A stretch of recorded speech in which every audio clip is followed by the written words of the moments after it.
criteria. Yeah. You know, so it may be in a given year, as I just threw out some possibilities in here of like, do you have at least 10 Greenbelt resident members, for instance? Do you have a budget that's at least $1,000, say? You know, if you're an organization of a certain size, are you programming at least 2 events a year? Or so, they could be whatever rules you want. And the groups, some groups could meet that in some years and they could not meet that in others, but they wouldn't be jeopardizing their status. They would just know that in a given year, they didn't qualify for a particular program. And we have groups that go back and forth occasionally. They'll go to basic cert, they'll go to project grant. Yep. And right now, just so I think everyone's clear, but just to make sure that you know, you have to be a basic cert for a year before you can apply for a grant. Right. So you have to be in good standing after that year. Councilmember Fritz. I believe you had your hand up. I was more just. I'll come back. Yeah. Councilmember McKinney. Yeah, I'd like to kind of go back to what you were talking about on whether or not we need to further refine what we define as recreation and cultural groups because it has expanded. Because I do wonder if there are some groups on here that are included in that in a much broader sense. And given that we have so many recreation and cultural groups coming in, maybe we need to take a look at, you know, how do we define it? Because we just basically say recreation and cultural group. Maybe we need to say this is how we are defining it. So not just in basic, you know, how it's served. This is what recreation is. This is what a cultural group would represent. Well, right now it also includes civic, social, and service groups. So it's very broad. It's broad. It's very broad. It's broad. And I mean, I think that's great because that is definitely Greenbelt, but I think as we have to look, we have to be future thinking in this. And if we keep it broad, it will continue to grow. And then that becomes harder to serve as many residents as we want. So I'm also wondering, you know, from your perspective, are doing smaller grants as helpful as being able to do larger grants for fewer groups? I think council has done a great job of providing a really nice mix, actually. And I like to see, personally, groups of all different sizes thrive. One point that you may be getting at a little bit, that I want to echo your point about being future thinking. And I'm just speaking for myself here, but it's important to me that the door is always open because we haven't thunk all the great ideas yet. We haven't met all the great community leaders yet. Sure. And we want to be here for them, just as we do to our legacy organizations and our wonderful people who have achieved so much over so long. And I think council's doing a great job of supporting that kind of diversity in the ecosystem of these organizations.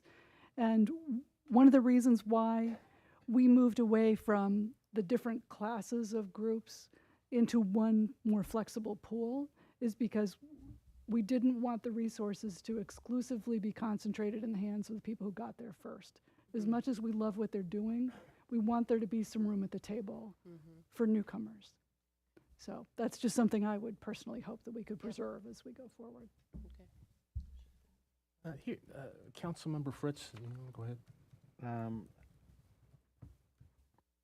I don't know if we're on. I'm looking at on page 3 of the memo, the section B. I don't know if we're there yet. So. Okay. I'm asking, are we like? I think we're that's talking about. We're not quite there yet, or we are there? No, we're almost there, but a couple of questions came up. You pointed out this form, the Greenbelt Recognition Group Program. I like this form quite a bit. The criteria that you've listed, those are the bullet points that are in my mind in making the decision. With the growth of some of the grant requests, you know, I would say that, you know, council, we're very aware of the budget constraints, and we know how much money is that the city manager has put forward for the grants, and that's a significant part of our thinking.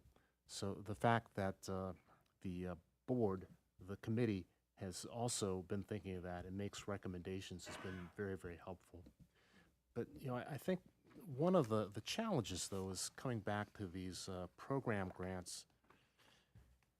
And before I go there, so on number 4, feasibility, sustainability is also something important. We've had groups that come and they're addressing a particular challenge to our community, and council has had to make an emergency grant or make a larger grant than we ordinarily make.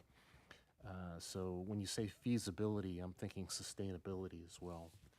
But circling back to that question, kind of getting back to page 3 about the types of grants, the programming versus the operating grants. I guess the challenge is just sort of a creep. On the one hand, you have groups that have been doing certain activities in the city for a long time, and they come back every year and they're asking for roughly the same amount of money or maybe just a little bit more. There are some groups that are just asking for funding for one specific thing, maybe funding a person that's doing something for that group. Maybe there's 2 of those groups now instead of 1. But on the other hand, you have a group that has a big idea and they're asking for a lot. So, maybe, and council wants to be responsive to those kinds of requests. If there's a need in the community that's come up and a new group has emerged and they want to address it, I've always wanted to be able to have the flexibility to do that. That's kind of why we used to have a miscellaneous line in the budget, just having that there as a placeholder. So if somebody comes to us with an idea and there's a big community need, we can respond to it without digging into our reserves.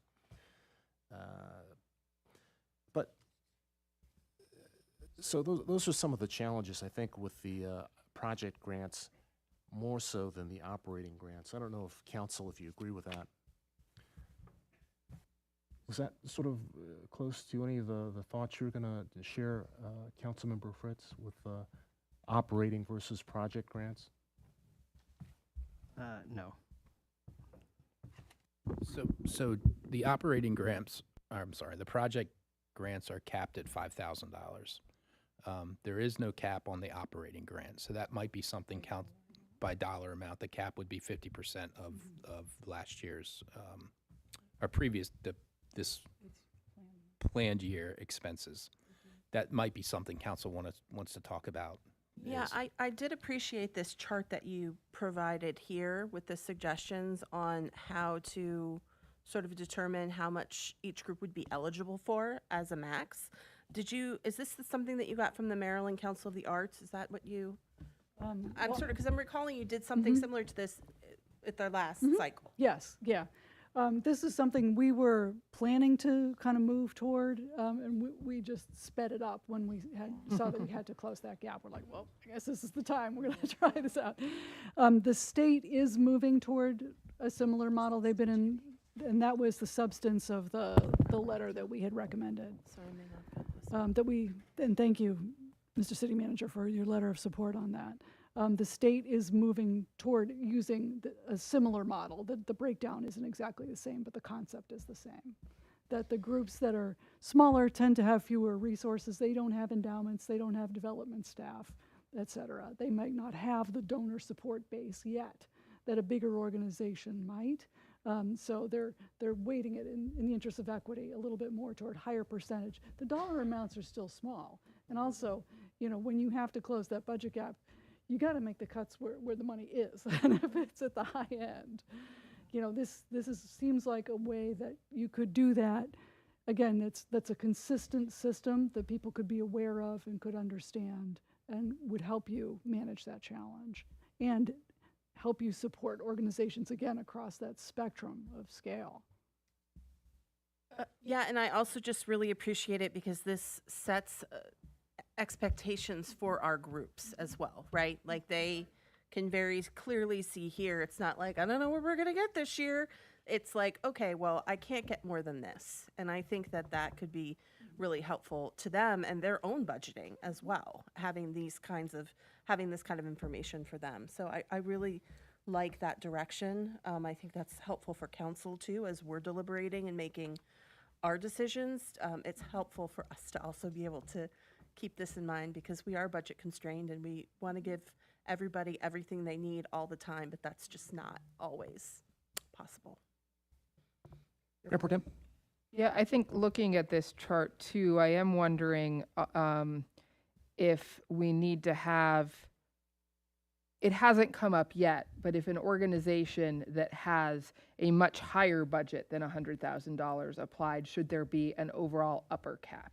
So 100,000 and up is 20% of the budget, but maybe I wonder if it needs to be no more than overall nobody, even if your budget is a lot, you can't apply for more than $25,000 or $30,000 or something like that. I do wonder if, I mean, I don't think that has come up yet, but it does seem like part of our goal is to distribute to a lot of groups. And so I don't know that we want to, if we're only giving out about $200,000 from this process, I'm not sure we want to give any one group a huge amount of that, even if their budget is big.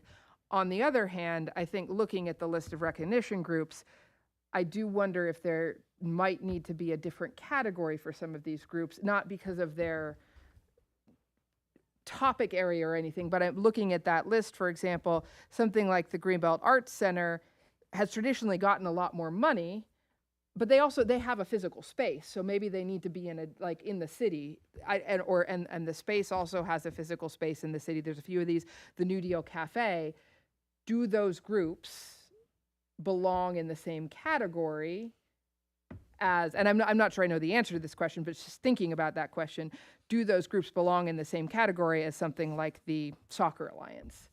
And I don't know, like, should we look at them separately outside of the recognition group process and maybe still support them, but decide to support them in a different way? Because, for example, I mean, we have the Friends of the Greenbelt Theater here, but we don't have the Greenbelt Cinema here.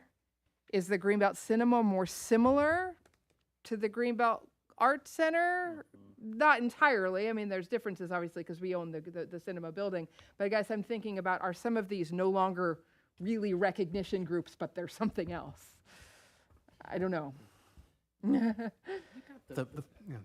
Yeah, and I don't know either. I'm just, there's a few that stand out a little bit in terms of they have their own physical space. An operating grant for them is a little different, maybe, than those that don't have a physical space but are looking for space or other operating grants. I don't know. Greenbelt Access Television is another one that has a physical space and is supported by the city in other ways.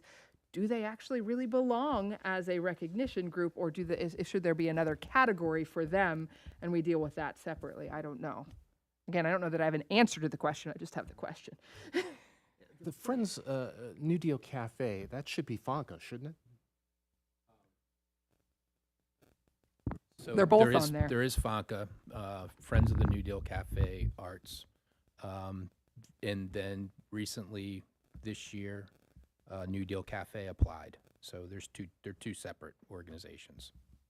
Oh, So New Deal Cafe this year is basic certification. They do hold separate legal 501c3 status. Yeah, I know they're separate organizations. That's part of what makes the New Deal Cafe complicated when you have both of those groups plus the food vendor. Yeah, the FONCA grant has historically been specifically for the music festivals in Roosevelt Center. for the receptions as well, right? That's not what they've applied for recently. Councilmember Fritz.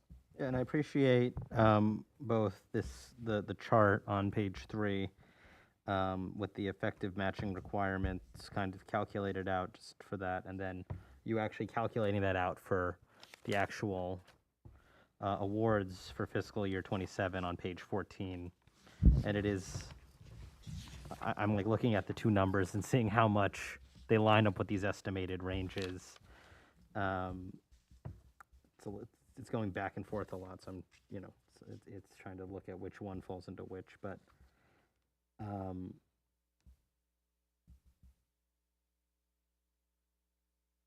yeah, and to the Mayor Pro Tem's point,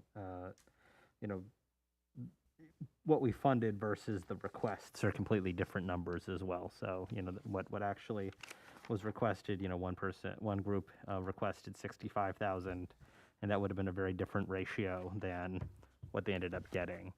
So how do we I think to the Mayor Pro Tem's point, some of these are just, I think, qualitatively different operations than, it's just qualitatively different to operate a sporting league with volunteers versus supporting a public access network or, the Arts Center, which does have its own space. So I agree with the Mayor Pro Tem that some of these groups, it does not seem like it is easy or maybe even wise to do an apples to apples comparison with these ratios, and maybe they should be finding funding from another source, or at least not through this process, because I think it makes it hard to.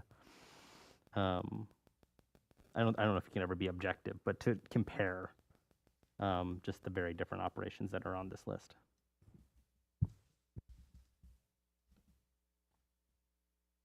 Thoughts? Any thoughts about another, setting up another tier of organizations, or what are some of the other ideas? In working with the committees itself, the committee, did they have the recommendations that you've put forward? Were any of those kind of based on feedback from the members from the advisory boards and have been serving on the committees? Not specifically, but it definitely comes from our 10 years now of experience working with them. And we've worked with representatives of 7 different advisory boards at this point and really have appreciated their diversity of perspective and the way they've balanced each other out in their analysis of the grants has been helpful. But the way we structured this is the first half of our memo was about policy choices and just reevaluating where we are. And the second one was about procedures. And Greg has already pointed out to the chart that we adapted from what you guys worked out. And to just say, great, if that's what's working for you, let's build on that. And if there are any data points you want us to incorporate into that, great. But we do feel like procedurally there's a disconnect between the work of the panel and the decision-making process. And we want to make sure that everybody's time is well spent, the council gets what you need, and again, that we can be transparent with the applicants about what criteria are working the best for making these hard decisions. Councilmember McKinney?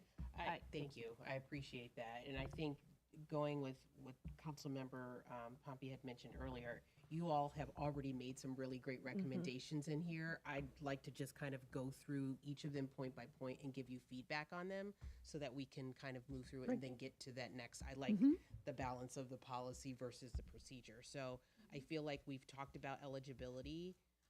People raised some comments there. We've talked about the matching requests. I feel like we're on C. Am I there now? Or Yeah, budget year, I think. Budget year. We talked a little bit about that. Yeah. But then if there are other, but I think, so if we move on to the award caps, Could I get your feedback on the budget year? yeah. Because the change that we wanted to make there is that especially if you like the percentages, so far, the budget requests, people have been allowed to apply for up to 50% of their proposed budget. And this is saying we could keep doing that. Or another option is, and it's more conventional, to actually have the ask be limited to that percentage of the last year. So it's based on actual, not something more conceptual. I like actual. Yeah, 100%. So, Yeah, if that works seems for more you. concrete to me. Yeah, the one drawback, as I mentioned, is that it does slow. There's a lag time for catching up with groups that are growing more quickly, but still you're able to support them right off the bat. So if you're comfortable with that, that's an easy change. That seems smart. Yeah. Okay. Seems like a good idea to compare it to something that they already have as their actual budget, rather than just what they think their budget is going to be. Right, and not that any of our groups do this, but it will stop them from inflating their budget Right. just to get more money. Not that any of our groups do that anyway, yeah. But it's also best of intentions. you Best know. this is the best dreaming practice, big. and we should be following best practices. I think it's good to slow it, actually. I think that it prevents a boom and bust kind of like getting ahead of yourself. You know, it's more, you have to show us more of a track record versus, you know, like you said, aspiration. Getting back to that lag question, I know that a member of the public, a former council member, has been adamant about actually asking and getting a report out on how the funds were used, how the program, the various programs or operating grants were used, and what that meant. Do you think, is that too much to ask for the groups that are getting funding? Are you getting a good report, end of the budget report from each of them? Well, the one thing that we do check at the end of the fiscal year is that folks have been able to meet their matching requirement. So that's basically the opportunity for that. And then the way we've structured it is that the application basically serves as that report on how things went last year. We asked them to do that. So, because we're trying to keep the amount of paperwork down for the groups. But yeah, again, that is the trade-off, is that you end up waiting, you know, for that information until the next round. Mayor Pro Tem. Yeah, I think some of what you're referring to is actually more related to the advisory board budgets rather than the recognition group budgets. If you're talking about what Jay Davis has asked about, I think that's not related to this at all. I think that's more related to the advisory boards, which don't necessarily always have a formal process for reporting back on what they spent their money on. And It's both, actually, but you know, I'm very sensitive to the paperwork side of things, because some groups are just very much more capable about putting together an application than others. And you know, you look at some of the groups that receive a little bit of funding, and you look at the application, and it's not that strong, or it's not written. their that well. club. But you know that they're doing good work. Yeah. Yeah. Councilmember Pompey. Yeah, on that note, when I was on the board of the Eleanor Roosevelt PTSA, we had a small grant program that we administered for, you know, for schools and for groups, and we didn't require them to write a detailed report, but if it was something that they could take a picture of, we asked them to send us pictures, because in some ways, that was even better. Like to share with our membership, like, oh, we granted the garden club this money to build this new garden, and then we can share a photo of like, these are, so I don't know if that's a way to make it easier, but sometimes that shows more of what they've done than like 3 or 4 sentences of like, you know, I don't know. And another source of information we do collect is that when the groups bring in their receipts for reimbursement, they have to state what it's for. So we do have a running tally over the course of the whole year of what the money is being spent on. Councilmember Fritz, did you have another question? No? No? Okay. Any additional discussion on that? What's next? Dee, we're back to award caps, about a hard cap on grant amounts. Yeah, that's a hard one. And I think the match question is important. I think the size of the budget somehow, you know, it's a funny thing in Greenbelt when you talk about nonprofits. We don't really have a lot of medium-sized or large nonprofits that are asking us for funding. So once a budget gets to a certain point, you mentioned there were, I think you said there were 5 with budgets of $100,000 or more? 3 right now. Three. So, you know, I think that funding mix, if somebody has a budget of $250,000 and they're asking for, you know, more than 20% of that funding from the city, I think that's not good for sustainability. I think that nonprofits need to have a good mix of funders, and it shouldn't just come from grants either. It's nice if individuals have a piece of the pie, but that all gets kind of complicated. So we're talking about the operating grants here, putting a cap on those. I think if you go back to that chart and use that chart and maybe put a cap on the $100,000 groups, that might solve your problem, or at least we could see if it solves the problem. If it doesn't, we can revisit it. Right, I think that's what I was going to say, and I think Councilmember McKinney was getting at that too, like if it's $100,000, 20% of $100,000, but $20,000 is the Was it 20%? Yeah, but $20,000 is the cap of what you can ask for, you know? That's it, even if you have a $250,000 budget or a $300,000 budget. And I think that, to your point as well, it leaves a little more space for other groups to apply for money if someone can't apply for like a $50,000 operating grant, you know? We did have 2 groups this year that got more than 20,000. So I don't know if we want to make 20,000 the limit or if we want to increase it a little bit. We did have 2 groups that got about 25,000. It was in one case, it was more than 20%. It was 24% of their budget. In the other case, it was only 13% of their budget. So one of those would have exceeded the cap. One would have been under the cap, even with the 25,000. So I don't know if, I guess my question is, if it's 100,000 and above, do we want to keep the same thing for if it's more? But I wonder if the cap should be slightly higher than 20,000, perhaps. Yeah, perhaps it should. Councilmember Niesel. I actually wondered if the cap should be lower for the higher income groups.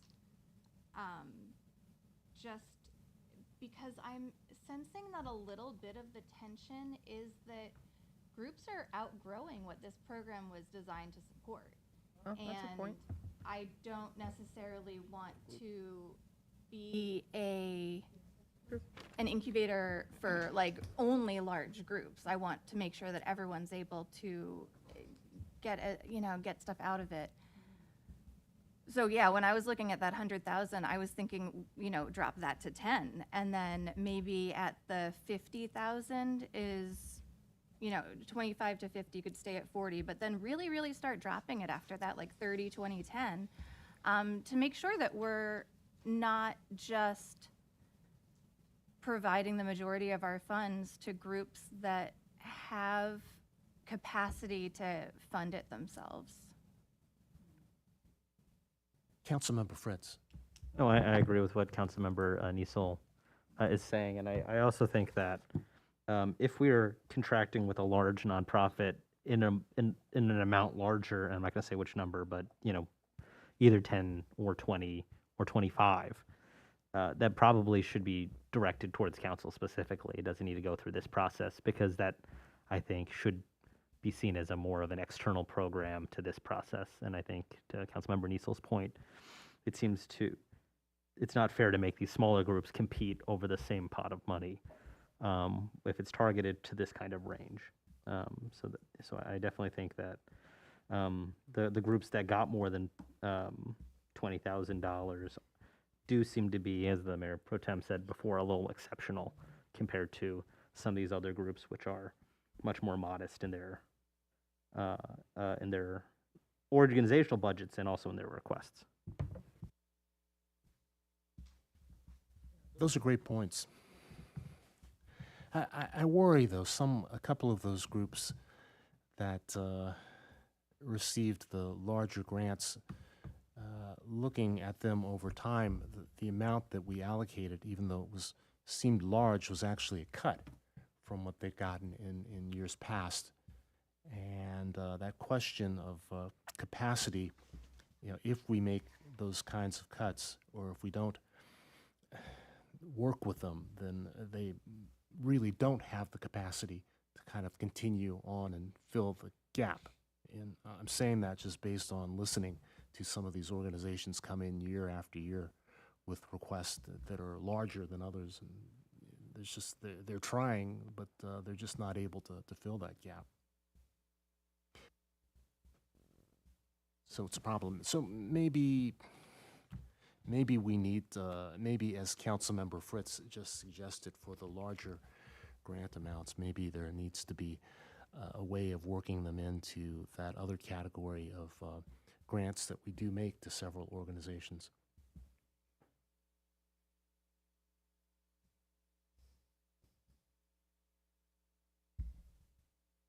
I hate to call out an organization in particular, but I'm looking and I see a group on here, and I know that they struggle and they're providing a service. But it's that balance between what they're asking for, the number of people that they serve, if it's actually people in Greenbelt that they are serving.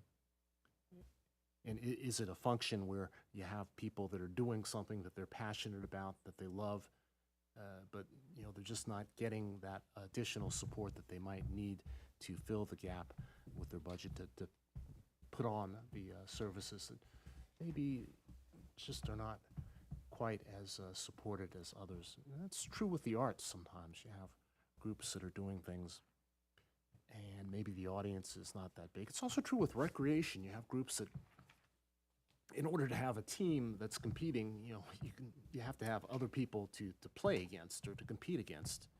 So if you're just looking at the percentage of people who are served, maybe the number of people that are involved, maybe it's only half the number or smaller. Maybe the number's not that large. But, it's a problem. It's a challenge. It's certainly a puzzle, but one of the things that is not on the FY27 chart that would be on the chart going forward is the reserve fund that a lot of these groups have. Some of them have healthy reserves where it might be time for them to use some of their money. And, I think that's another thing that you probably need to take into consideration when we're rewarding some of these groups of grant. And I'm not sure how you factor that into the reward, but it's something we could certainly look at. Agreed.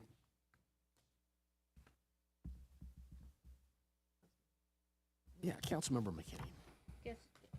I guess another thing that, and maybe this goes back to eligibility and just being clear about what we're funding. Like some of the recognition groups are really utilizing the money for growth and development, right? And some of them are using it for a very specific project. Some of them are using it for just ongoing operating dollars. Do you feel like it would be helpful to lean one way or the other? I don't know if we can or not. Because going back to maybe what Councilmember Niesel was saying is that like some of these larger organizations, and this goes to the reserve, it's like, they're counting on it as part of their other budget, but they might have money that they can utilize, where if we're able to give some groups almost like seed money to grow, they're able to grow faster and be able to provide even more services down the line, but they might not be in a position right now to maybe go after other grants because they haven't really, grown up yet, quote unquote, grown up yet. So I don't know, maybe that's another consideration that we need to think about. I think one thing that we definitely need to take a look at is just having better information at the beginning of the process.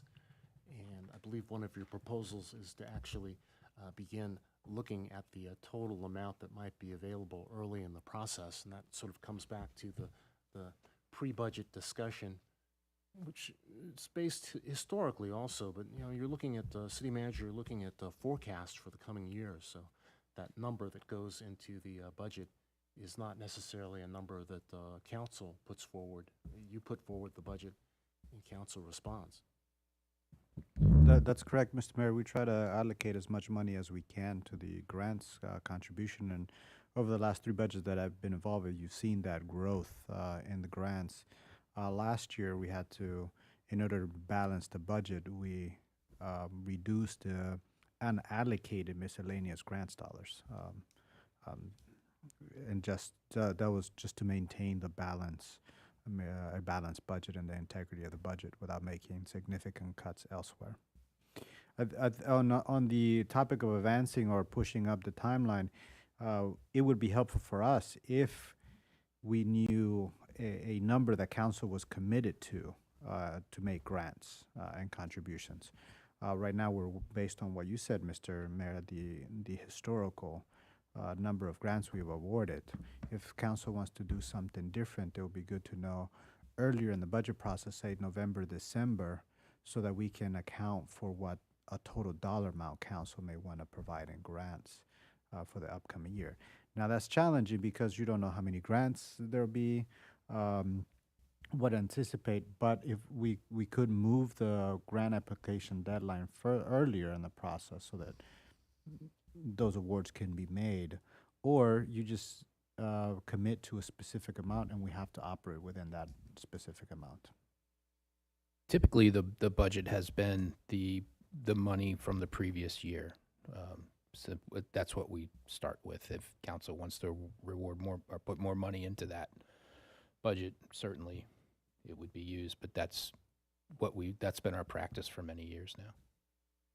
So the idea of moving the deadline forward to September for applications, would that help? I think the challenge there would be that you would make awards almost a year before the money becomes available, because the funding doesn't become available until July 1, when the new budget goes in effect. So there's a downside to that. Yeah. Councilman- That'd be complicated. But it does sound like maybe it's important, if not to have the applicants apply early, it is important to maybe know what your pool of money is early. That would be helpful. I have a pretty good idea of what the pool of money is beginning of February, usually. Yeah. I can't pinpoint it, but I have a pretty good idea of what it is. Yeah. And it sounds like you usually base it on the prior year, whatever we expended. That is Yeah. what the budget is, but sometimes, especially this past year, we had some big requests that put us way over. Yeah. And to be clear, so a budget is a roadmap, and to the extent that we get these requests, things happen. So occasionally, a group has applied for funding, and they either don't use the funding, or they only use part of it, and that money cycles back into unallocated revenue for the next year. So when we talk about budgeting and having clarity around the amount that is available, sometimes it's clouded because a group doesn't use the funding that they've asked for. And that I would does say happen. very rarely does that happen. When we get down to the end of the fiscal year, Kathy contacts groups that have money on the table still. Kathy contacts them multiple times, gives them a deadline, reaches out to them weekly. This is it, and usually they get it done. Very rarely do we have money we're putting back into the budget year. That does happen with the project grants occasionally. Occasionally, once in a while, but I wouldn't bank on that as anything. Yeah, no pun intended. Okay. So how can we kind of wrap this up? Do you want to, I don't think you've really We've got a few more. presented the other We're at caps. proposals, so please. We're doing award caps, is that where we are? Yes, please. I mean, did we land on whether or not we are recommending doing an award camp on the operating grants? I think we decided to go back to that chart. The question was, is 20% for the larger amounts where you want to be? And should there be a cap, a dollar amount cap for that largest category? And I think there's some agreement. I think there's a little bit of disagreement. I don't know. I think Amy's points kind of convinced me. Maybe not. I don't know about changing the percentages, but maybe it should be just if you're 100,000, like the cap is $20,000. You can't get more than that from this process. If you're a bigger organization, you might need to look for other sources than that, or they need to be considered in a different category somehow. Historically, the largest grants that I can recall are about $35,000 Right, right. And that was pretty consistent with one of the groups that's on. for a few years. Yeah. Yeah. So it's a cut. What we did last year was a pretty big cut. There was a context for that. There was other funding available. But I also think once an organization gets to that size of budget, they should have other resources and should be doing other sorts of fundraising and should not be relying on the city for that big a chunk of their budget as a recognition group, unless there's something like the cinema is a little different. It doesn't go through this process. They have a bigger chunk of their budget through it, but it goes through a different process. It's an agreement. It's a contract. It's different. So, yeah. But I'm not sure that a budget I don't know that a group should be using that much of their budget from city direct funding through this process, because it is variable. We don't always have this money. Like, they shouldn't be counting on us. They should be trying to find other funding sources too. Yeah. And I guess what I haven't said, the Greenbelt Arts Center is what I've been referring to, and for years they've come in with pretty high requests, and as an individual council person, I would question that very, very often. But I believe they were consistently up there around $35,000. That's not new. That's what they had been asking for and getting for 15, 20 years. I think it actually may have topped out at 43. 43, yeah. Okay. Right, and they do good work. Councilmember Pompey. Yeah, and just to clarify too, this chart, you know, the 20%, that's the maximum they can request and be granted, but that doesn't mean that's what they're getting, right? right. Like this is still to. That's just one So step. to Councilmember Niesel's point, they could ask for that much, but that's not necessarily what they're going to get. I mean, I think that's the distinction to make here. Like this is really what they can maximum get, maximum ask for, but that's not what they're promised to be awarded. Does that make sense? Yes, and what Ms. DeWald said earlier is really, or actually, I'm not sure which one of you it was, but when you said how we write this is how people are going to respond to it. Right. And so in that case, it is educating the groups that we never want them to ask for more than 20 if we put that there's a max of 20, whereas we're leaving, you know, so I'm just, with that lens, it's kind of changed the way I'm thinking about some of this. I like the chart. Yeah. So do you think there should be an overall cap though, or you think it should be 20% of their budget and not have a dollar cap? Oh, I think there should definitely be an Well, I was overall cap. asking Ms. McKinney if she, Yeah, yeah, there should be a because I think clearly, yeah, I can tell you do. I was like, are you looking at me? No, I was That like, clear. But I guess I was, okay, maximum grant request as percentage of the group's budget. Yeah, I think there should be a cap. So 20% or $20,000 kind of thing. Or I don't know if it's $20,000. Do you- Yeah, I mean, I would say maybe Cap it at- 25 is. Sorry? You could set the cap wherever you want. I mean, you could set it at 45, you know, if that's our historic high, or you could set it lower if you feel like the current budget environment just doesn't support that. I think we need to set it lower. Yeah. I'd be willing to go at like 25. 25 seems reasonable to me and is in line for at least the last couple of years. And that could be something we could revisit if we have more, Absolutely. more Right, money as available. budget later. changes is something you can look at every year and reset that cap. You know, you could reset that percentage. Yeah. Okay, so that's 25% for 100,000 and one. No, 25,000. 20% 25,000. or 25,000 is the maximum that we would award to any individual group. At that scale. At that scale, yeah. It still has to be a percentage of their budget, but I think that should work out to be. Yeah. I mean, I guess that's an interesting question. Just thinking about the math, if does that work out? I assume the cap would have to apply to the other things, right? Because 30% of 90,000, so if they're in that second to last category, they're 30% of a $90,000 budget is actually $27,000, so it might have to be, so even though we're thinking about it for the largest organizations, I think the cap is no more than 25,000 for any individual group is I think what we're thinking, but Yeah, So, any yeah, group, any yeah. tier, that's just the hard cap. Yeah. Yeah. because if they're right up above to the right below the next category, then the math, yeah.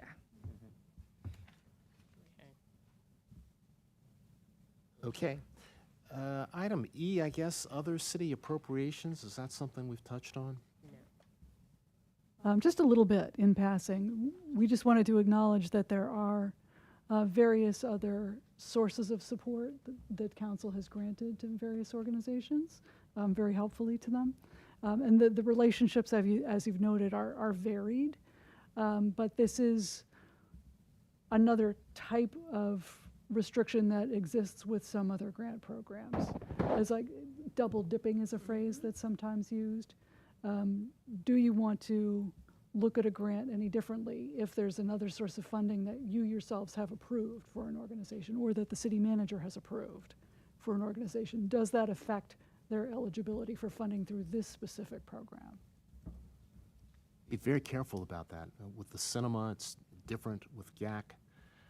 And with the PEG fees, we know that the Gate is struggling with its PEG fees, and I don't want to be in a position of advocating for one organization or the other. That's one of the things that I like about this process, with having a committee actually look at and review the applications, because as a council person, just as anybody else who's sitting here, we all have different affiliations and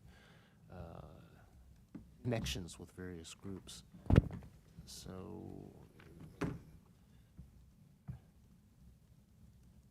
it's a consideration, but I think that some of these groups have a special relationship with the city, and with appropriations, we have to kind of look at the bigger picture of where that money can come from to fill the gaps that some of the groups are dealing with. Session on that in the near future. So is there a recommendation for any council members? You feel like there needs to be some sort of a change in the way that we consider other appropriations as we're looking at these grant requests? Of course, the American Rescue Plan funding is not coming back. It's a one-time thing. Councilmember McKinney has her hand up. Could we consider for those organizations, like, I'm going back to, again, how are we defining recreation and cultural organizations? Because I think some of them that are put into this are more broadly defined, right? With that, though, could we say you could apply for, like, project funding versus overall operating dollars? Because that could potentially, at least, it still allows them to get funding for specific requests without sort of the double dipping of their operating dollars. I don't know, that's just a thought. So if there's something, going back to, I'll use something that we haven't used, like GATE, right? They're gonna get operating dollars, but they might have a very specific project that they're really trying to advance, and getting a grant like that could help to advance that. I'd be in favor of going that direction. I think another way to think about it could be to think about that overall, the overall cap, that they can't get more money from the city, even if it's from a different source. From that, you can't go over that overall cap, whatever the funding source, whether it comes through this process or another process. I think the project funding could still be separate if they have a particular project to propose. That seems like that. But in terms of operating budget, if we're concerned about groups that are, especially larger ones, that if they get funding from another city source, it still can't exceed that percent. Does that make sense? So like if you've got an organization that's over 100,000, what they get from the city, whether it's through this process or another process, can't exceed 20% of their budget or the $25,000 cap. That would be another way to think about it. I don't know if that makes sense or not. They currently do, however, so that would be a big cut. Okay.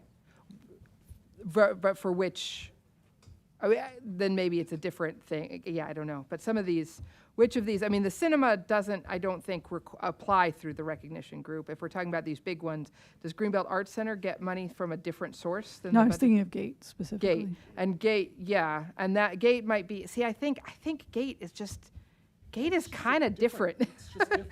I'm wondering why we're having it, and going back to how are we defining it? Right. Because I don't know if GATE has a purpose and a defined purpose. Is it the same purpose as a recognition group?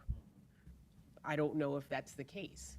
So we could still support them, but I don't know if they should be in the same pool as recognition groups. That's definitely true, and GATE receives funding from PEG, but it's not because the city is nice. The city is nice, but they because of the franchise agreement, the PEG funding comes to GATE. It's not. It's divided between the city and PEG, but it's almost like a formula where the money's going down. Did the The Gate TV gets its allocation of PEG TVs because there's an agreement somewhere along between Gate TV and council that the money would be divided up in such way. The PEG fees are paid and distributed directly to the city. Did you want to add something No, else? that's Ms. exactly Neese? right. Yes. I just wanted to make sure we were properly representing that GATE does not receive the PEG funds. The city receives the PEG funds. Yeah, that's what I said, the city gets the funds, but because of the franchise agreement. Oh, it's I'm designated. sorry. I heard that GATE gets the funds. I just wanted to make sure that we were. Okay. Mr. Mayor, clarification on that. The PEG fees are, by the franchise agreement, exclusive for the municipalities. We as a municipality decided to redistribute and give someone else PEG fees. There's no requirement in the franchise agreement that we are to give our portion of the PEG fees to anyone else. This was an agreement made by Gate TV and council. Yeah. So, with that category, you made the suggestion, Mayor Pro Tem, that perhaps there should be that 25% cap, $25,000 cap should still be there. I didn't really sense that. What I heard more is maybe Gate needs to be in a different classification, or we need to think of a different way of the way that we're working with her, with them. Although actually, as I recall from this year, I don't actually think that even, because I think that we supplemented, I don't remember, I probably have it here. The amount we gave to Gate through this process this year was to make up for the drop in PEG fees compared to last year. So, and that was $12,000. So I don't know how much, I don't remember what the total PEG fees were. But if that's the other city contribution, at this point, it might not be that much more than $25,000 just because it's been going down so much. But maybe it is still higher, I don't remember. I just remember that that number was specifically picked because that 12,000, because that was how much the PEG fees dropped between this last year and this year. All right. Any other thoughts? Speaking specifically about GAC, their funding, they did get American Rescue Plan funding, as did the space. I don't think distributing all that ARPA money is unfortunately a problem we're going to have anytime soon, as you noted. Well, let's move on to use of funds. That restriction about how the public funds are used, over $1,000, you have to consult with the Recreation Department. Did you get very many requests for that over the past few years? No. Okay. Do you want to go ahead and move to procedures? And I meant to pause. I don't know if I was looking online. Are there anyone from the public like to make a comment or share a thought? Online, I didn't see any hands raised. Mr. City Manager? Thank you, Mr. Mayor. There's one comment that was shared with me, and I think it was related to a question raised earlier, I think, by Councilmember McKinney about how to maybe fund specific uses of funds. So if you have someone getting an operating grant, they might also apply for a project grant to move specific project forward. This category, the use of funds, you can have what are restricted grants and unrestricted grants. Right now, the operating grants are just going towards operation of the organization, so they're not restricted to a specific programming. So one way to approach the issue you raised, Councilmember McKinney, about having funds being used specifically for certain programming, you can create restricted categories, and that applies to the use of funds, having restricted funds. Although the intention here by Nicole and Greg is creating a little more restrictions or guardrails around what the funding could be specifically used for.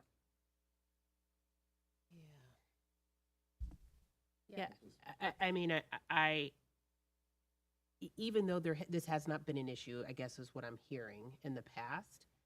Again, I'm trying to think in the future, if we continue to just kind of leave it open and not have restrictions, people can use it for pretty much anything. So I would actually be in favor with setting some restrictions. I don't know. I'm just trying to think of how we could define that. But maybe it's starting with a few, not coming in like hardcore in this first year, but really starting to kind of outline that. I was just thinking about how some of the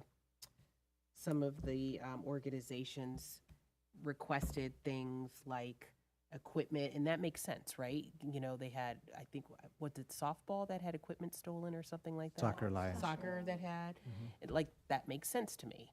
That it was going towards that, but then there were others that I was like, well, I don't know, and maybe it was like the Business Alliance, where it was going towards like their dinner. I don't, the gala.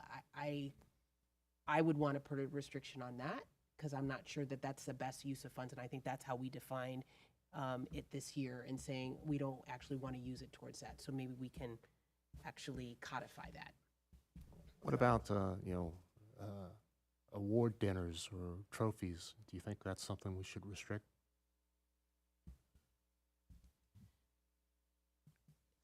Is that a question for me? Yes. Oh. It's a dinner, banquet. I know some groups do that from time to time quite a bit. Yeah. It's just, I it's don't know. it's I have to sticky. think how about you wanna- that. We've allowed that. Yeah. Certainly, youth groups give out trophies, Right. and we've done reimbursements for those in the past. But I will tell you, over the years, that has been questioned multiple times. Yeah. Okay. Any other thoughts, specific thoughts? Councilmember Pompey, please. Yeah, I was wondering if we could ask maybe Mr. Wald to make some recommendations on that front of like what some good, like what do we see, what are other grant makers, like what are other restrictions that other grant makers are giving their grantees, and maybe make recommendations to us, so since we haven't really done that in the past, it's hard for us to sort of just Yeah. come up with what makes sense, what's fair, what's right, Right, yeah, we're going off in part, the responses that council has had to the applications before you, so that's been instructive for us, and that was some of the reason why we wrote this out. Yeah. One that comes to mind for me immediately is programs open to the general public versus for members only. And again, there's some nuance there of like with a team, well, not everybody in the world can just run onto the field and play, but are there open tryouts? Is there an open sign up? That degree of openness to make sure that they are public facing programs. Makes a lot of sense. That yeah. does make a lot of sense. Okay. Well, let's move on to procedures improving efficiency in the program administration. Ms. DeWald, Mr. Varda, do you want to summarize the specific Sure. Yeah, questions you're posing? we've I don't think you need to included go a- through what the process is, just because a we're all little aware of that. refresher of yeah. how it has been running. And we, as I said before, we're looking for, there's growth in the program. We're looking to be more efficient with our time as well as responsible with the funds, seeing what is the best current way to do that. And we're not sure that relying on the panel is what we need to do at this time.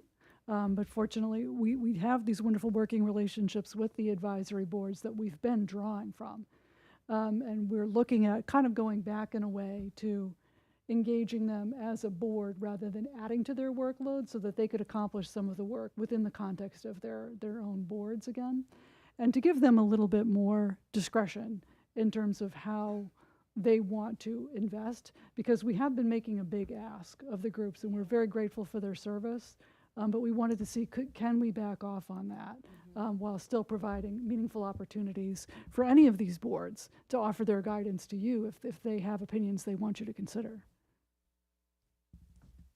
I guess I'm wondering exactly how that would work, just in terms of designating specific requests to go to this board or that board. Sometimes some of the budget requests would span or could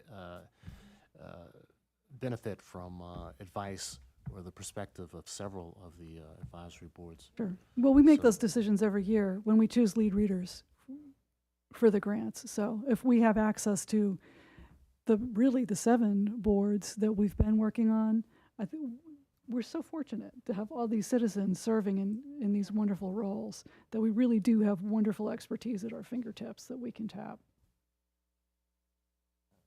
Councilmember Pompey. Yeah, I mean, I think I like to see the direction that you're going in. I know the past several years, You know, we've had someone from CRAB has been, which is one of the boards that I liaise with, has been on the panel. And they've all said that they get a lot out of the process, but it's a lot of work. And that's really what they've all come back, was like way more than they expected, you know? So I kind of like this direction that you're going in, because these are already people that we're asking a lot of, right? We're already asking them to do a lot. So I do like this direction, because it's a little less intense, I think, and a little, it's not quite as heavy of an ask on people who are already our dedicated volunteers. So I do like that. Yeah, Councilmember McKinney.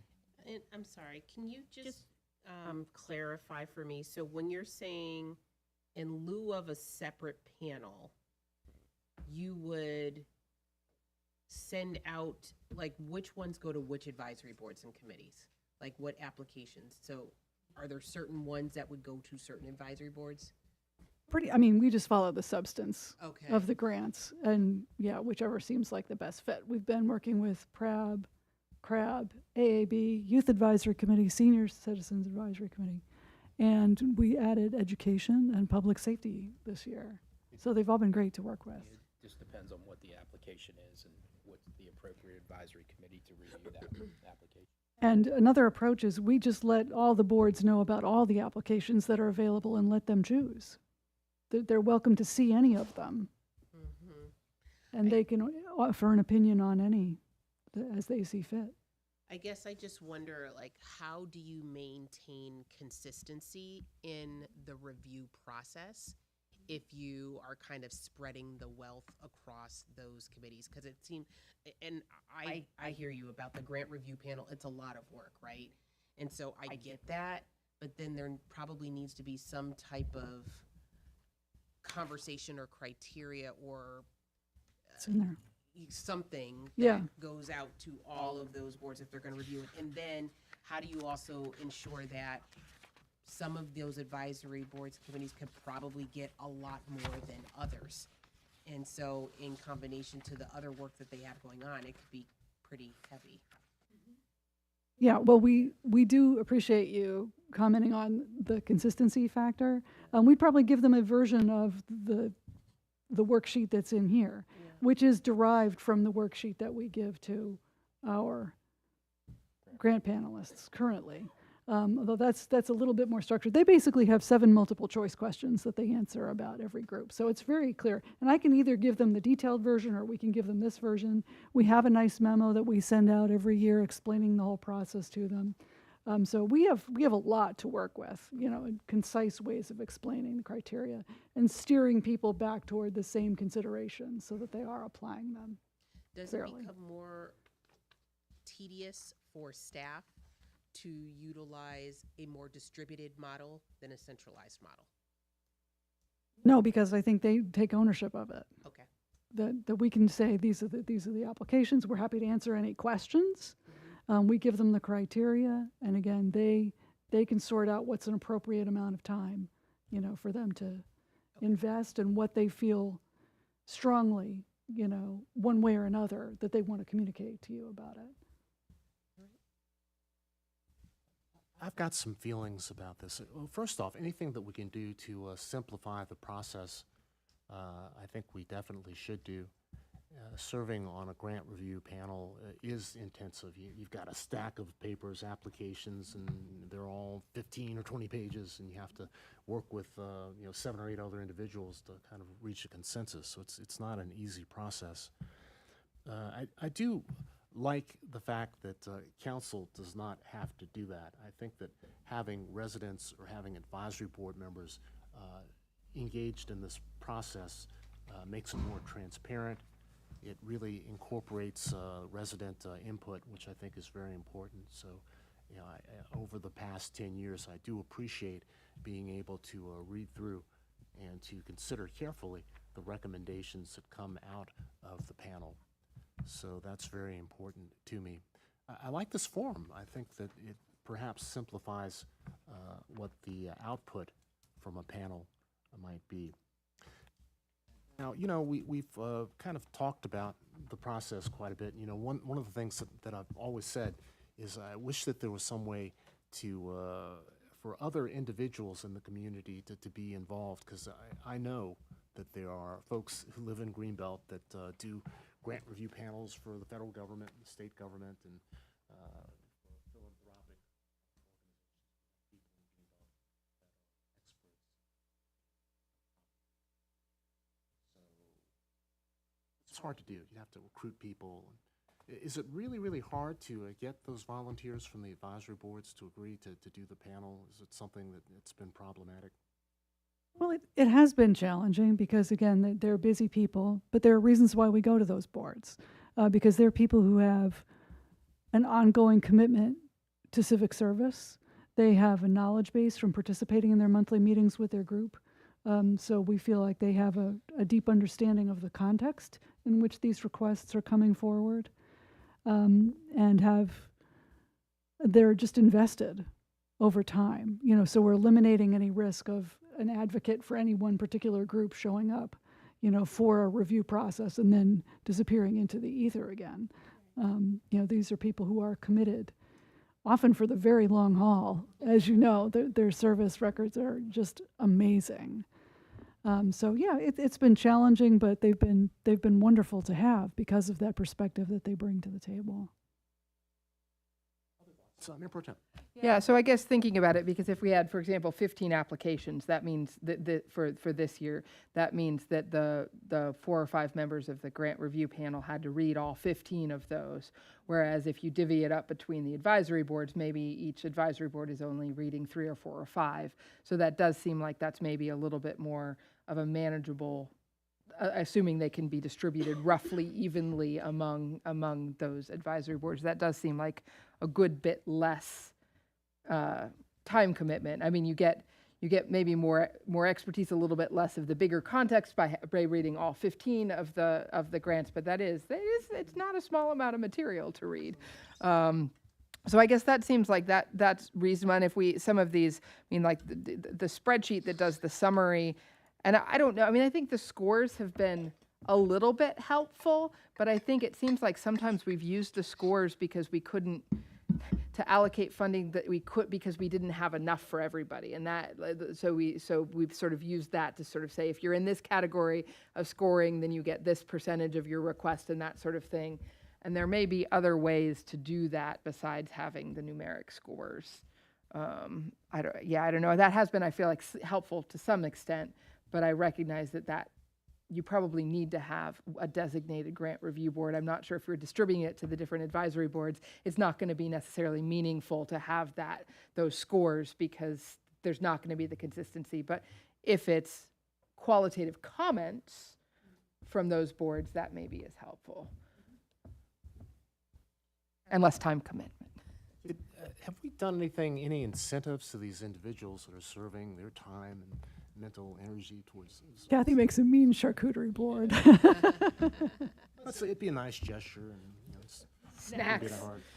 Originally, we started with 5 groups for many years, but we were having a problem pulling the grant review panel together with those 5 advisory boards and committees, so we expanded to others to see if we could pull enough people. And a lot of it falls on the staff liaison, too, to kind of, you got to get your board and say, hey, we need this, we need this, we need this. It's not uncommon where I get a call back said, I don't have anybody for you. Nobody would volunteer, so we have to go to the other boards as well. So it happens. It can be challenging to get enough people together. So if we also go to this model, is there more of a likelihood that you could have somebody on an advisory board that could also be part of an organization that is submitting a grant, and they would have to recuse themselves, right? Okay. Yeah, we check for conflicts of interest with all of them, and we basically just, as you say, they just recuse from their one grant because people are involved in so many things, which is absolutely wonderful. Exactly. Yeah. But yeah, they just step back. Okay. do you think if there was some incentive, some additional, applying people with pizza or a gift card or something, would that actually spur a few more people to sign up? I don't Well, not pizza necessarily. But Yeah, I don't think so. I I think it's just a lot of people have a lot of stuff going on, and they're already volunteering a lot of time to the city to take this added responsibility on, which is going to take hours. Is a lot. It's a big ask. Yeah.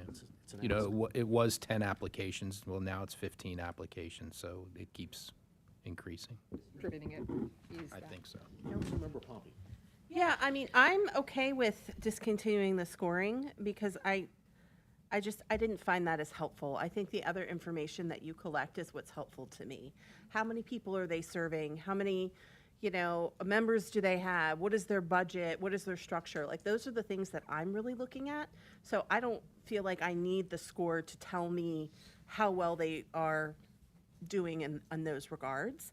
And I also really like number 4, just discontinuing the draft award allocations and giving us sort of a form, that's partially blank here, where you just have all of the information of like, here's what their budget is, here's what their reserves are, here's what they requested, maybe here's what they got last year, and then, you leave it to us to fill in those blanks and figure out how the math is going to work. I mean, I think that that's the way it should be. I think that, we shouldn't be putting that onto our volunteers or onto staff, that should be on council to make those determinations, using the advice that we get from our staff and residents on the advisory board.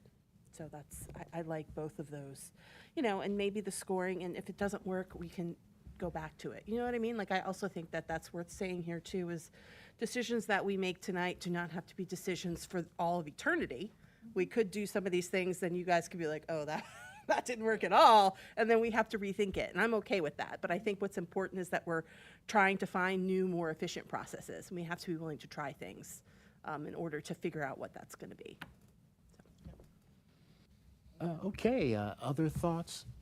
I think the bottom line to this is the bottom line. Council has a number from the budget. We only have so much money to allocate. So, having the recommendations and having the vetting take place before those choices come to council is essential. It really makes our job a little bit easier. These decisions are never easy. So I think simplifying the process is something that is very important. And I'll come back to that. The different levels that the groups are at when they're filling out these applications and requests. Some of them are very sophisticated, others are not, but they're doing great work. So it's always a challenge.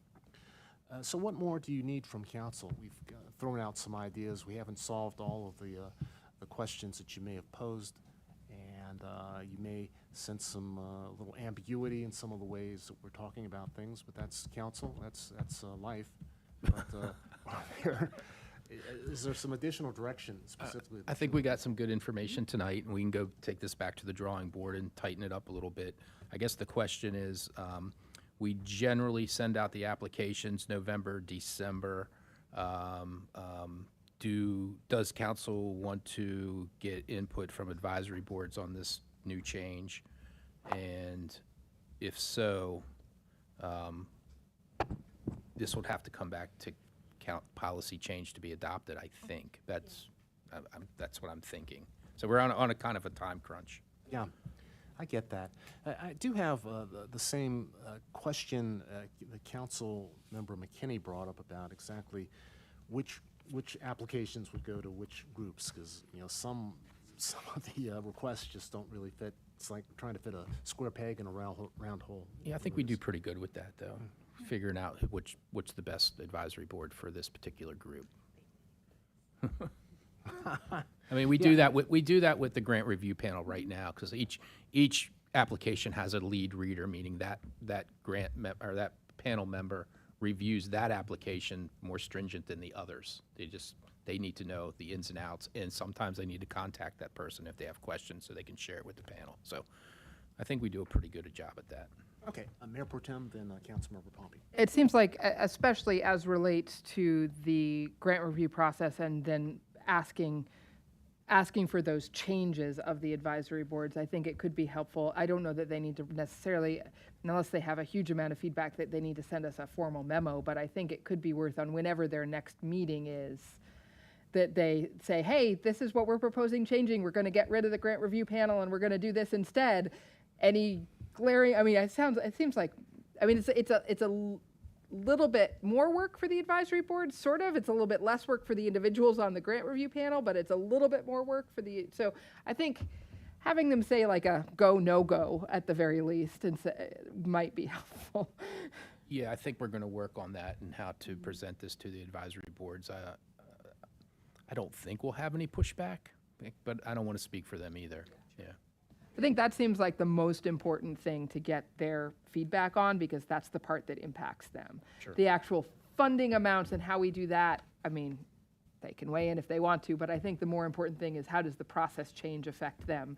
Because it will mean, instead of one focused person from each board doing the grant review process, potentially all of the board using one of their meetings in, February, March, April, whenever it is, to do the review. Councilmember Pompey. Yeah, I mean, I just want to say, I said to both Mr. Wald and Mr. Varda prior to this meeting, just thanking them for this really detailed memo that you provided. It was so helpful. I feel like it made this meeting run a lot more smoothly because we had these great sort of guardrails to keep us on task and on topic and focused on what was important. And I think that you were right with the processes that you guys now sort of taking all of the things you heard here, come up with a new process and bring it to council for a meeting, and we'll discuss and vote on it. So, yeah, I think that's the next step, and I'm really excited, and I really just appreciate how much time and thought you guys put into this. So, it's really great. A lot of credit to Nicole. She's the brains behind this. She does great. Yeah. So once again, Thank you thank for the you. discussion. And historically, thank you for actually coming up with this process 10 years ago, and your continuity over time. And you're fantastic. Love it. Thank you. We'll meet in another 10 years and go over the process again. Change everything in 10 years. 10 years. All out the window. New Right. council's going to hate all our ideas. Sounds great. Hey, we've got a couple other topics to cover, and they have to do with the agenda coming up at the next council meeting. And everybody has a copy of that in the packet.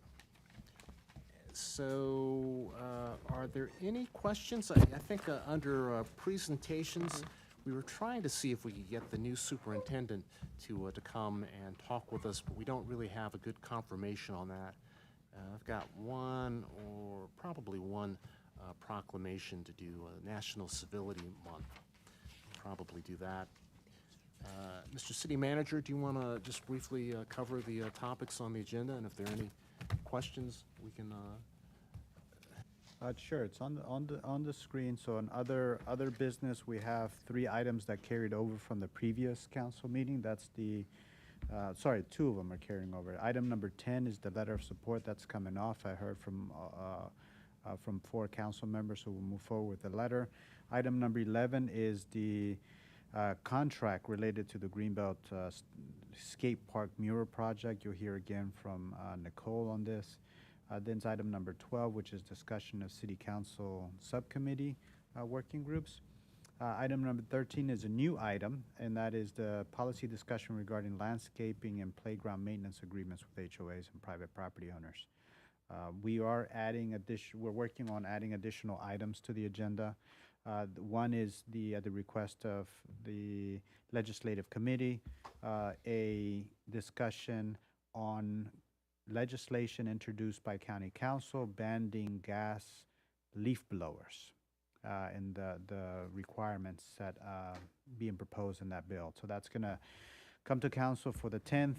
The legislation requires, or the committee is requesting comments by August 11th, which is that Tuesday. The leaf blowers has been legislation that, or a legislative priority that council has considered in the past.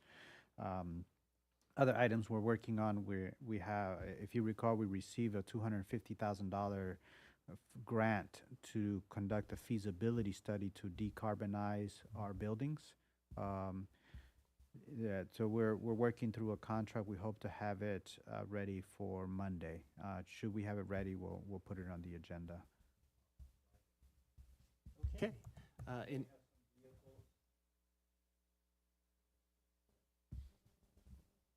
And recreations is looking to adjust pool rates.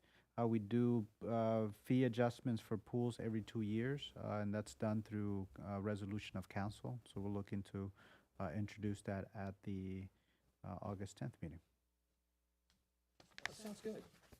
With the pool rates, I'm sure you'll have like a comparison to what Maryland National Capital Park and Planning and other jurisdictions are doing, so that'll be helpful. Any other thoughts or comments about the agenda on 10? Yeah, please. Yeah, I'd like to pull off meetings. The meeting list doesn't go as far as this, but I would like to get our November and December around the Thanksgiving and Christmas holidays sort of specified. There are 5 Mondays in November, so I'll write this out.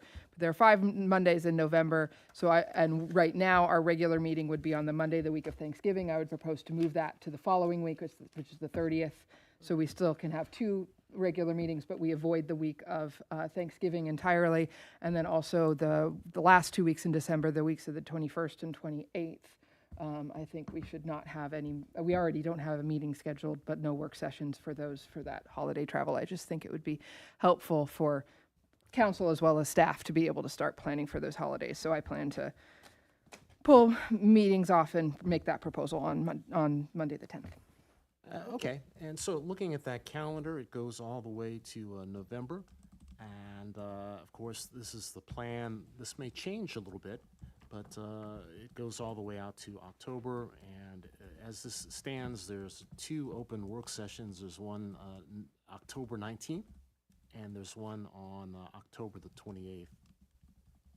So, and we do have a list of items to be scheduled.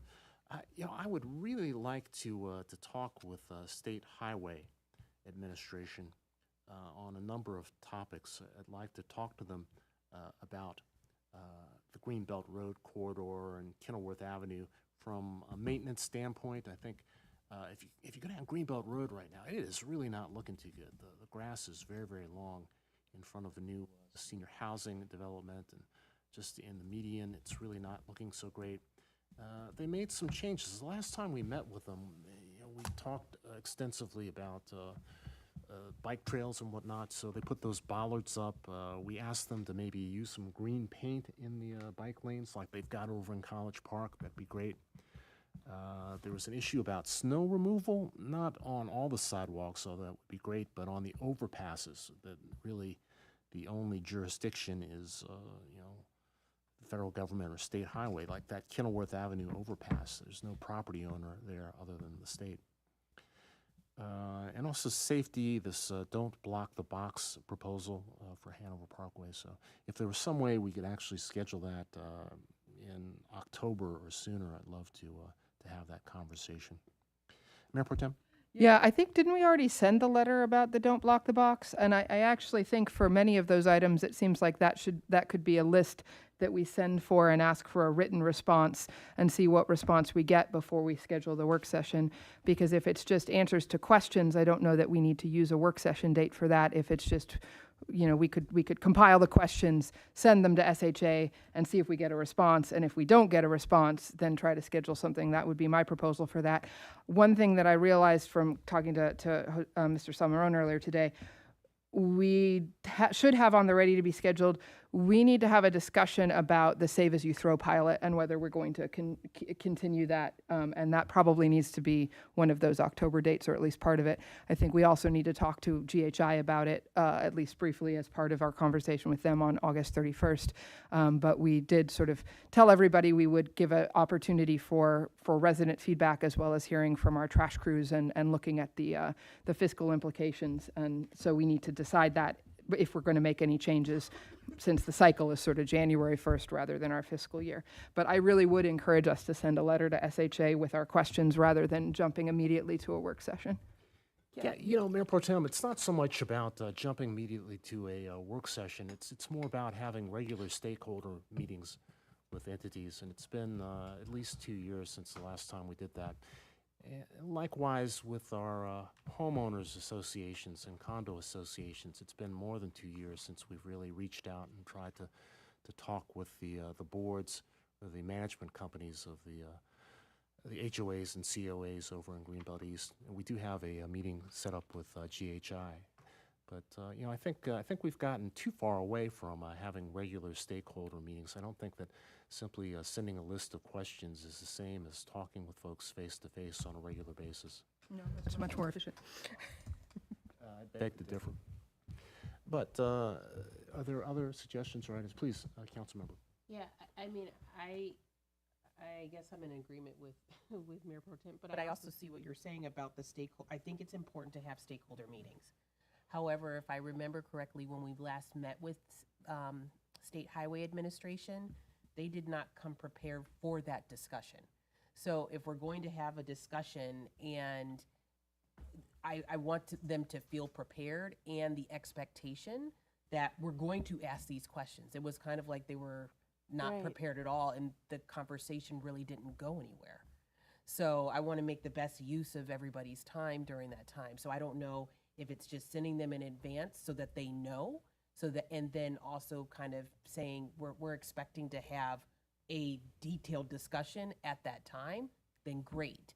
But I also felt really like we really did not get anything out of that conversation, even though we could say it was a stakeholder meeting. I don't want to just do a stakeholder meeting not to get anything out of it. And then following up with that, I do feel like we had questions that came out of that last stakeholder meeting, which still have not been, you know, addressed. And there was no follow-up for that. So adding to the list that you put together, which I think is a great list, there were other things, and we should probably go back and look at the minutes from that last SHA meeting and add those to the list as well, if we are going to have that, and then send that in advance so that they are prepared to have a conversation. Yeah, I think we should do that. And likewise with the conversation with the superintendent, we do usually gather some questions ahead of time. And with the minutes, you know, with work sessions, we would, it's really helpful going into a work session to actually have a link to the minutes of the last meeting, and we haven't been doing that so much. So that's something that would be very helpful. Councilmember Fritz. Yeah, I think that we should look at what was asked last time, ask them for a written update, you know, kind of see where things stand on our last requests. Then we can add in new requests. And then I think if we're going to meet with State Highway, I would like to engage our District 22 delegation in that, if there are things that have been stuck for a while, because we need to engage our state legislators in the process of getting these state processes unstuck. So I think it's good to ask for an update on the things that they said they would get us an update on in the last meeting. We can do that in writing. And I think once that process is underway, we should really identify what are our top 1, 2, 3 priorities and engage our state legislators in that process. And then we can talk about having a joint meeting where we bring our state legislators to the table too, so that they're aware of what we're asking for as a city and what needs to move in State Highway and what's kind of either being swept under the rug or we're just continuing to get non-answers. I think, you know, that's going to be, I think meeting with them again might not yield the results if we don't, I think, unless we do the legwork and then try to engage our partners as well. I appreciate that. So I do have a list forwarded, and we can also match that up with the minutes from the last time we met and add that to the to-be scheduled list, possibly. Any other suggestions? Yes, please. Do we have can we talk about the administrative session for next week as well? Okay. Do we have a proposed agenda for that, or? Well, you know, during the meeting that we had on Friday, the legislative discussion with the city manager, a number of topics came up having to do with our contractor, our legislative contractor. Right. And I was trying to ascertain today whether or not they would be with us in person or virtually. So that would be part of it, would That be would the be part of it. legislative priorities. I was checking with Councilmember McKinney, and she had a number of suggestions on the administrative side. Councilmember? Sure, yes. I'd say, and this is just, you know, a brainstorm list, so, and I don't think we can cover all of them. But one item that I had mentioned was looking at our planning framework that we have identified. I believe Mr. Samarone had mentioned ensuring that the titles that we have for our priority areas and our pillars actually match up with what you had in your budget, so that we're not off, and it makes it easier for you to be able to put that into the budget planning process. And so I think we should make sure that that is set up that way. I don't know if we went back and actually did that. And then we put together this planning framework with priority areas, but we never, and we had a list of general goals. I think it is probably worthwhile to think about which of those goals we are going to focus on for maybe the next 2 quarters. So basically through the end of the year, so that we can then plan our agenda and work session topics around those goals. Because we have so many things, we're never going to be able to cover all of those. So if we can say, this is what we've been prioritizing, these are our focus areas, and this is what we're going to work on through the end of the year, I think that might be helpful.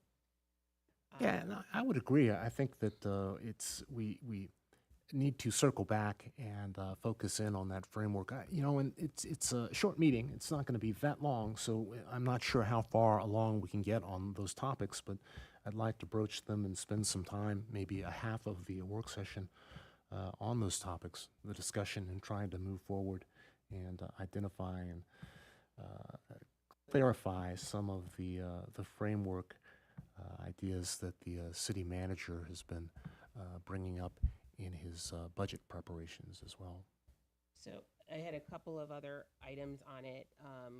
We have talked about, and for the past few years, council has done a council booth at the Labor Day Festival.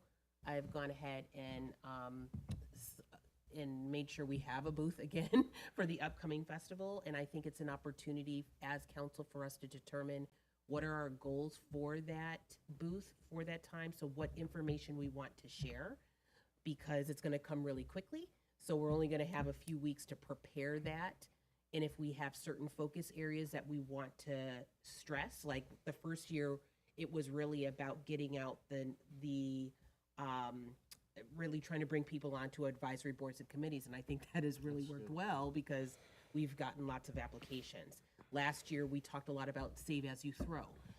Do we want to have a focus area for this upcoming Labor Day Festival? So I think if we could spend, I don't think it needs to be a whole long topic, but I think if we can use some time to really talk through that, that would be great.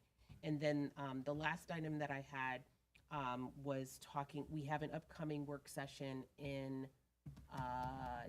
September around equity, inclusion, and the next steps related to that. I just didn't know if we needed to have some thoughts and preparation to be able to provide Mr. Samarone and the team so that they can prepare for that work session, and it could be a very clear conversation about what those next steps are.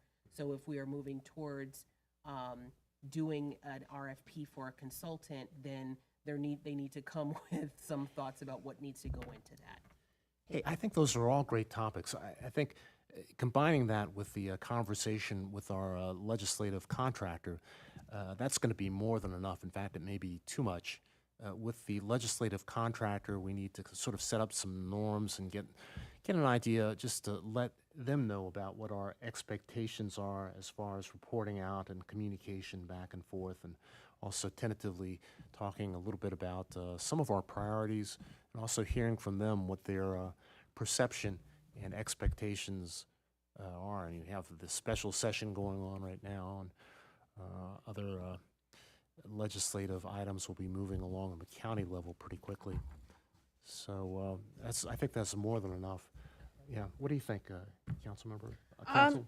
No, I think that sounds great. Yes, I think that sounds good. I would just like to add one more thing then to our regular meeting agenda for next week, which is a proposal for a tenant advisory board. And I'll have materials on that in the packet for council, just to review. And that's for discussion.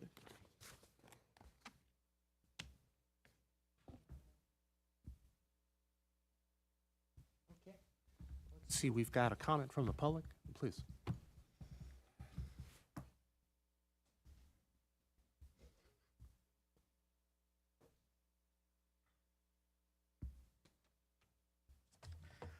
Thank you, Orleans. I don't know why council should need to be reminded, but such as council, that when there's a stakeholder work session or any work session, it's an opportunity for residents to interact with participants of the work session, such as representatives of the State Highway Administration. So when any member of council suggests that a work session could be precluded by simply a series of questions to those participants from whichever entity is here would be here for the work session, council's really ignoring the interest of the residents of the city of Greenbelt. Thank you. Thank you, thank you. So I think that pretty much wraps things up. Just a couple of information items I probably should have mentioned. Tomorrow is National Night Out. So 4 events, a lot of activities. Do you have a sense? There's 5 now. because Greenbriar's happening. There are 5 now. So the timing, over at Beltway Plaza, that's the one that kicks off first, right? That's at 5:30? 6 to 8 is what the GPD graphic said, 6 to 8 for all 5, which is a little challenging. So it's going to be a very, very busy night. Lots of great conversations. The weather's looking fantastic, so I'm really looking forward to it. Mayor Pro Tem? Is there also the meeting about the Taco Bell tomorrow? Yes, that's at 6 o'clock. And So that's also at the same I- time. I don't know how I'm going to split myself. I'll be at the Taco Bell. We have the 5 events that time? Mayor Yeah. Pro Tem we were mentioning, and those are all taking place from 6 to 8. So the 5 items are Beltway Plaza Mall, and we have, tomorrow we'll have National Park Service helicopter. Wow. For the Touch a Truck, we had the Maryland State Police. Oh They're my. both beautiful helicopters. There'll be an event at Lakeside North, Windsor Green, Lakeside Hunting North. Ridge, and Greenbrier. It's fantastic. Might not want to eat all day and just save your appetite for the. I think Hunting Ridge usually has ice cream. Ice cream, but usually Yeah, well, Slurpees or ice, Italian ice. yeah. Yeah. That's great. That meeting with the Taco Bell folks from Combined Properties, I really would like to hear what they have to say. I know there was a written proposal, but so are there some materials so council can actually weigh in a little bit on this? I forwarded those materials last week, I believe. Did you get an email from him? Yeah.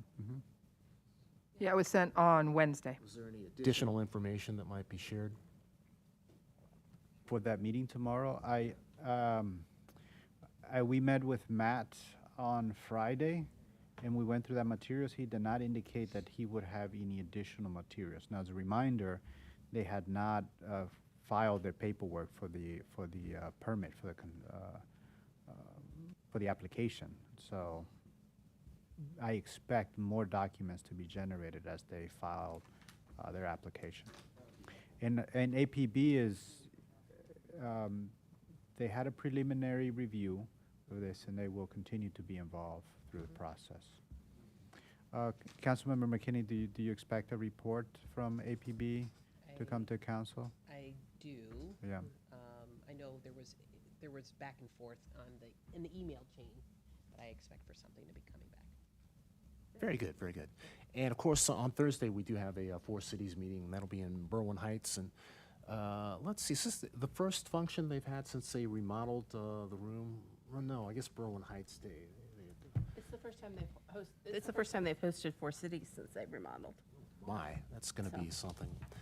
So if there are any other information items, or if there are no other information items or questions, let's go ahead and wrap things up. I have a few. Oh, please, go ahead. I just sent council a few emails related to the June 22nd items request for SHA. So you brought them up today, Mr. Mayor. The tall grass, SHA did take care of that on July 15th, and they added it to their mowing schedule. There's also the pothole that was reported on June 22nd, and I just forwarded the confirmation that that pothole was fixed by SHA. So they addressed those particular items. On Friday, the mayor and I walked the Spelman overpass. And one of the issues reported at that meeting was the trash and the Spelman overpass. And I walked out with the mayor and confirmed that cleanup did take place by National Park Service. So we've established relationships with National Park Service. We've invited them to a council meeting to present, and we've been able to establish those relationships so we can partner on taking care of not just the Spelman overpass, but coordinating and partnering on activities that take place at Greenbelt National Park. Very good. Thank you so much. Any other updates? Let's go ahead and call it a night. Thank you, everyone. Thank you. See you at National Night Out.